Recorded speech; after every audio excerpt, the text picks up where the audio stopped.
Have you ever sat quietly and thought, if I could go back, I would have done a few things differently? You're not alone. Growing older is a privilege. But what we often overlook is that the choices we make in our later years matter just as much as the ones we made when we were younger. In fact, some of the most damaging habits we develop in old age don't come crashing in all at once. They sneak in quietly, like skipping that daily walk, avoiding tough conversations, or putting off financial planning just one more year.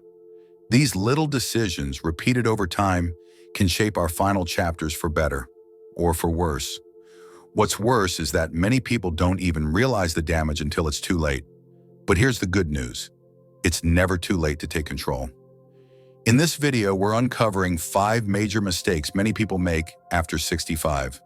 Mistakes that can quietly steal your independence, drain your health, and rob you of the joy you truly deserve. Some of these may surprise you, others might sound familiar. But recognizing them early gives you the power to rewrite your story. So whether you're already retired or just starting to feel the shift in pace, stay with us. Because the goal isn't just to live longer, it's to live better.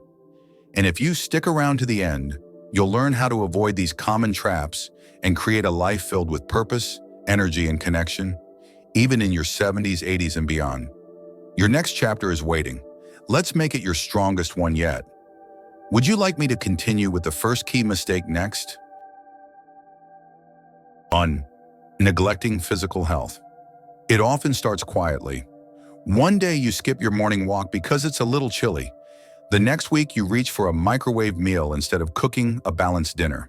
Before long, a slow slide begins, one that can take a serious toll on your mobility, independence, and quality of life. As we age, it's easy to assume slowing down is just part of getting older.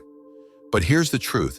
Much of what we blame on aging is actually the result of inactivity, poor diet, and ignoring our body's warning signs. Yes, we may not move like we did in our 30s, but that doesn't mean we're powerless. In fact, movement is medicine. Physical activity, even light walking or stretching, keeps muscles strong, joints flexible, and circulation flowing. It helps with balance, reduces the risk of falls, and boosts mental clarity. According to the CDC, older adults should aim for at least 150 minutes of moderate intensity activity per week. That's just over 20 minutes a day. Yet millions don't reach even half that. Let's talk about one of the most dangerous risks of neglect: falls. One fall can change everything, causing fractures, hospitalization, or worse. And it's not just about bones. A fall can rob you of confidence, independence, and the ability to stay in your own home.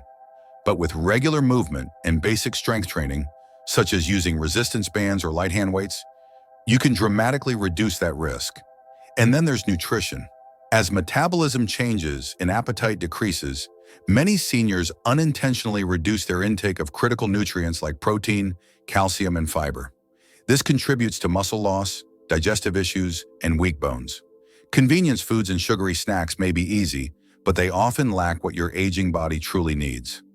Making small swaps, adding leafy greens, nuts, and lean proteins can provide lasting energy and support long-term health. Another crucial point: regular checkups. Too often we wait until something hurts. But conditions like high blood pressure, early-stage diabetes, and bone density loss don't always come with clear symptoms. Catching these early during annual wellness visits can be the difference between a simple fix and a lifelong complication. Medicare covers many preventive screenings. Use that benefit. Let's look at a quick example. John, 73, thought he was doing just fine because he didn't feel sick. But he hadn't seen his doctor in over 2 years. When he finally went in, his blood pressure was dangerously high. Thankfully, it was caught in time, but it served as a wake-up call. The takeaway? You don't need to train like an athlete or give up every comfort food you enjoy. But making intentional, consistent choices, like moving a little more each day, eating with nutrition in mind, and checking in with your doctor, can preserve your strength, independence, and joy well into your 80s and beyond. You only get one body. Take care of it, and it will take care of you. 2. Withdrawing from social connection. It might begin innocently enough. You cancel one lunch invitation because you're feeling tired. Then you skip a family gathering because it seems too noisy. Before long, the days grow quieter. Not in a peaceful way, but in a lonely one. And that kind of quiet can be dangerous.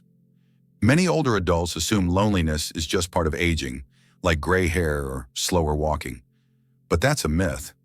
In truth, social isolation has been linked to serious health risks, including depression, cognitive decline, weakened immunity, and even an increased risk of heart disease.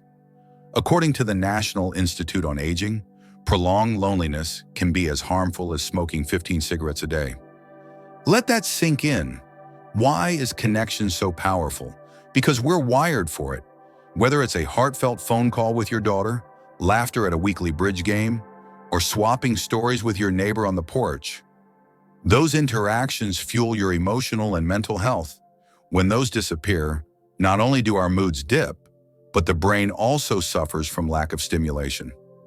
Take the example of Eleanor, age 77. After her husband passed, she found herself drifting away from her friends.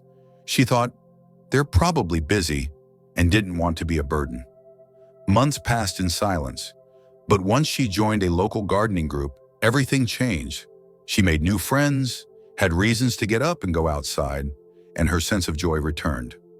Social connection isn't just nice to have, it's essential. But here's something important. Don't rely solely on family. Children and grandchildren often have good intentions but busy lives. Building connections through church groups, senior centers, community classes, or even online hobby forums can add meaningful layers to your social life. Now let's talk about the elephant in the room, technology. It's easy to feel overwhelmed by smartphones, tablets, and video calls. But in today's world, learning basic digital skills isn't about keeping up with the kids. It's about staying connected. Apps like Zoom, FaceTime, and Facebook can help you attend birthdays, see grandkids grow up, or simply talk face-to-face with an old friend, even across states. Many public libraries and senior centers offer free tech classes. It may feel awkward at first, but learning these tools can open doors to conversations, support networks, and virtual events that help you feel less alone, especially if mobility is limited. So what can you do today? Call someone you haven't spoken to in a while. Say yes to an invitation, even if you're tempted to stay in. Sign up for a local club, a volunteering opportunity, or an online group that shares your interests. Because staying socially active isn't just about avoiding loneliness. It's about preserving your identity, your happiness, and your mental sharpness. Connection is a lifeline. Keep it strong, and it will carry you through your best years. 3. Refusing to adapt to change. Let's face it, change isn't always comfortable. After all, if you've done something the same way for 40 or 50 years, why change now? But here's the catch. The world keeps moving forward, whether we're ready or not. And refusing to adapt, especially in later life, can quietly lead to isolation, frustration, and missed opportunities. Many older adults shy away from change because it feels like a loss of control or a threat to their independence. But in reality, adaptability is one of the strongest forms of independence. It's not about giving up who you are, it's about gaining new tools to live life more fully. Let's start with technology, because it's the one change that often causes the most resistance. If you're someone who still uses a flip phone or avoids the internet because it feels too complicated, you're not alone. But here's the thing. Today's world relies on digital connection. From booking medical appointments to accessing your bank, much of life now happens online. Learning to use a smartphone or tablet isn't just about convenience.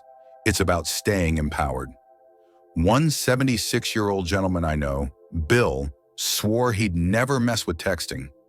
But when his grandchildren started sending family photos and birthday videos through group chats, he changed his mind. After a few YouTube tutorials and a little practice, Bill was video calling, paying bills online, and even finding recipes for his famous cornbread, all from his phone. It didn't make him feel old, it made him feel included. But adaptation isn't just about gadgets. It's also about being flexible in how we think. That might mean accepting new medical advice that differs from what we were told decades ago.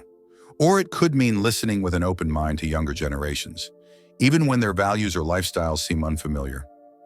Clinging to the past can make us feel safe, but it can also create distance between us and the people we care about. For example, many families today live far apart, and younger folks might communicate more by text than phone call. If we reject their way of connecting, we may miss chances to bond altogether. It's the same with daily routines. Maybe your doctor now recommends more plant-based meals, or your home needs updated safety features like grab bars or better lighting. These aren't signs of weakness. They're smart adaptations that help protect your health and keep you living independently. And remember, learning something new, whether it's how to use a new app, try a new hobby, or adjust your habits, keeps the brain sharp. Adaptability is one of the most powerful ways to prevent cognitive decline and stay mentally agile well into your 80s and 90s. So if you've been telling yourself, I don't do change, here's a better phrase: I'm always learning. Because the more you adapt, the more connected, capable, and confident you'll feel in every stage of life. Fourth, mismanaging finances. When it comes to money and retirement, many people assume the hard part is over.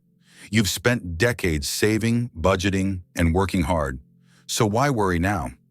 Unfortunately, one of the most common mistakes people make after 65 is letting their financial guard down too soon. It's understandable. Retirement is supposed to be a reward. But even if you've been diligent with saving, poor financial planning, or no planning at all, can turn your golden years into a period of stress and dependence. And the tough part, these financial missteps often build up quietly over time. One common issue is overspending early in retirement. It's easy to underestimate how long your money needs to last. Between rising healthcare costs, inflation, and potential long-term care needs, even a healthy retirement fund can dwindle faster than expected. A nice vacation here, a few generous gifts there, and suddenly your savings begin to shrink in ways you didn't anticipate. Let's take a real-world example. Richard, age 72, enjoyed his first years of retirement without a care in the world. He took cruises, bought expensive holiday gifts, and assumed Medicare would cover most health costs. But by age 78, he found himself dipping into his emergency fund just to pay for out-of-pocket prescriptions and dental work. The stress began to affect his health, and he had to ask his adult children for help, something he swore he'd never do. To avoid this trap, it's crucial to create a retirement spending plan, even a simple one. Track your monthly expenses, understand your fixed income sources, Social Security, pensions, investments, and review it at least once a year. Budget for healthcare, home repairs, and unexpected events. A good rule of thumb is the 4% rule, spending no more than 4% of your savings per year to ensure long-term sustainability. Another financial risk? Falling for scams. Unfortunately, seniors are frequently targeted by fraudsters through phone calls, phishing emails, and even fake charities. These schemes are becoming more sophisticated, often preying on emotions or using scare tactics. Never share personal information over the phone unless you initiated the call. And when in doubt, check with a trusted family member or your bank before taking action. Also, don't be afraid to ask for financial help from the right people. This doesn't mean handing over control. It means having a trusted advisor or family member help you make informed decisions. Consider working with a certified financial planner who understands retirement strategies and can help you avoid unnecessary taxes or risky investments. And don't overlook the importance of estate planning, having a will, power of attorney, and healthcare directive in place. These documents not only protect your wishes, but also ease the burden on your loved ones during emergencies. In short, financial peace in retirement doesn't come from being wealthy. It comes from being wise, prepared, and mindful of how small choices today shape your independence tomorrow. 5. Giving up on mental growth and a sense of purpose. It's a mistake that creeps in slowly and often silently. After retiring or after the children are grown, many older adults begin to believe their most meaningful contributions are behind them. Without a structured schedule, career obligations, or daily responsibilities, life can start to feel like it's in neutral. And that's when something dangerous happens. You stop challenging your mind and let go of your sense of purpose. Here's the reality. Staying mentally active and emotionally engaged is just as important as physical health in later life. Yet far too many people drift into passivity, watching TV for hours, skipping social conversations, or doing the same routine day after day. This stagnation can lead to cognitive decline, depression, and a deep sense of emptiness. But it doesn't have to be that way. Scientific research confirms that the human brain is capable of growing and adapting well into your 80s and beyond, a concept known as neuroplasticity. Just like muscles need exercise, your brain thrives on stimulation. Reading, learning new skills, solving puzzles, even engaging in thoughtful conversations. Take Linda, age 70. After retirement, she felt a bit lost. But one day she decided to join a local art class, even though she had never painted before. That simple step opened a new world.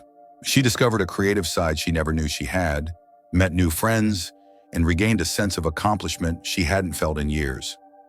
And let's not forget about having a reason to get up in the morning. Purpose doesn't have to mean a big mission. It can be small but meaningful. It might be mentoring a younger person, volunteering at your church, writing family stories down for your grandchildren, or tending a garden that brings you peace. What matters is that it gives your day structure and your life meaning.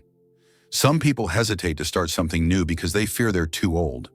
But here's the truth. Age doesn't limit your ability to grow. It only limits you if you let it. There are people learning new languages in their 70s, writing books in their 80s, and launching businesses in their 90s. The key is not talent, it's mindset. If you're unsure where to begin, start small. Take an online class through a community college. Join a local book club or attend a workshop. Learn how to play an instrument, explore photography, or teach others something you've mastered over the years. Every day is a chance to add something new to your story. And when you stop growing, that's when life truly begins to shrink. So if you've been going through the motions lately, ask yourself, what lights me up? What would I try if I weren't afraid to fail? Because it's never too late to grow. It's never too late to matter. And it's certainly never too late to rediscover who you are. Aging isn't a decline, it's a transition. And how we navigate that transition makes all the difference. The truth is, none of us can stop the passage of time. But what we can do is shape the quality of the years ahead by the choices we make today. Whether it's staying physically active, keeping in touch with others, learning new things, managing your money wisely, or simply waking up with a sense of purpose, you have more control than you might think. We've explored 5 of the most common mistakes people tend to make after 65, but here's the encouraging part. Every one of them can be reversed with small, intentional steps. You don't need to overhaul your life overnight. Start by walking for 15 minutes a day. Call an old friend. Learn something new online. Review your spending habits. Find a small project that excites you. These changes don't just help you live longer, they help you live better. Think of this next chapter of your life as a new opportunity, not an ending. There's still laughter to be shared, wisdom to be passed down, and growth to be had. The world still needs your voice, your experience, and your heart. So what's one small step you'll take today? Let us know in the comments. We'd love to hear from you. If you found this video helpful, please like, subscribe, and share it with someone who might need a gentle reminder that it's never too late to reclaim health, happiness, and purpose. Your best years aren't behind you. They're still unfolding, one choice at a time.